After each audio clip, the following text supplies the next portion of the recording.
Hello everybody and welcome to Fight Tactics. I'm Dan Hardy.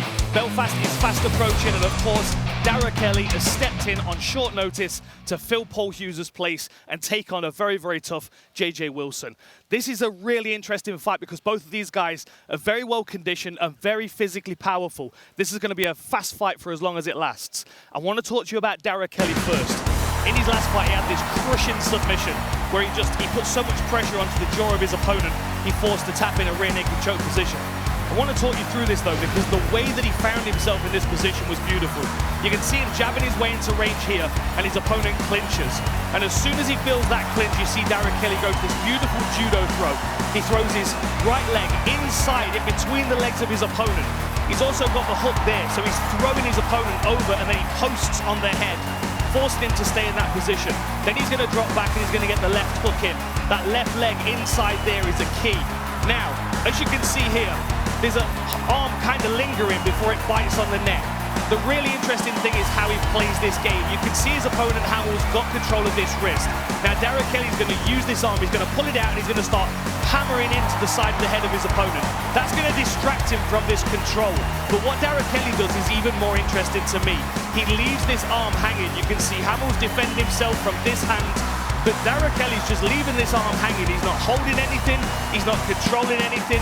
He wants Hamill to lose focus on that arm. So as soon as the opportunity comes with the distraction of this hand, he can bite on the neck. Palm to palm, locks it in with his chin, pulls the hands behind.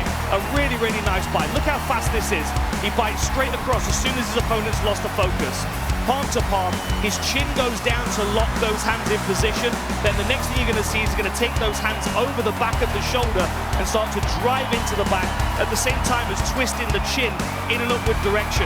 You can see the pinch on the side of the jaw here. Hamill's feeling a tremendous amount of pressure across his jaw. And now as Darragh Kelly starts to slowly twist in this direction, that is where the jaw starts to feel like it's going to pop. It puts a tremendous amount of pressure on the side of the mandible where it connects to the cranium, and of course puts all those ligaments under pressure, makes it very, very uncomfortable, and oftentimes it can force a tap. If it doesn't force a tap, then we get dislocations, we get breaks, all kinds of things.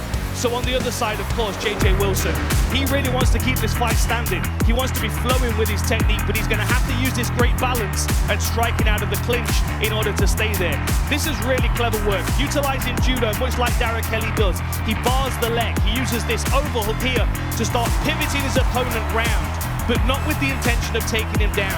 As Mads Bennells finds his body weight coming around, he walks straight onto a right hook from JJ Wilson, who then starts to thunder in a whole bunch of combinations. And what I like about this is how he starts to kick the body. It's a punch to the head, a kick to the body, a punch to the head, a kick to the body. And Mads Bennells is constantly trying to work his way inside boxing range with that tight, high guard. Once he gets inside range though, this is what happens. Mads is defending his upper body, but he's also blinding himself from anything that's coming in this direction. That means that he doesn't spot when JJ Wilson level changes.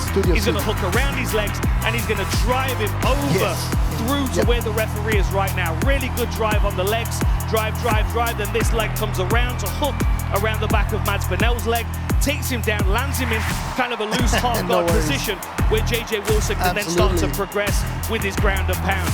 And from this position, it was the same thing again. It was volume striking, hitting the head, but also attacking the body. Look at these big hammer fists. That's what exposes the head for the next shots to come. Mads Bennells can't cover every single one of those targets. So as soon as JJ Wilson starts to hammer the body, the head becomes exposed, big shots land to the head, and that's where the referee wants to jump in and save the fighter from any more damage. You've got dynamic striking on one side, you've got powerhouse grappling on the other. This is the main event in Belfast. The crowd is going to be insane, and I can't wait to be cage side. I'll see you there.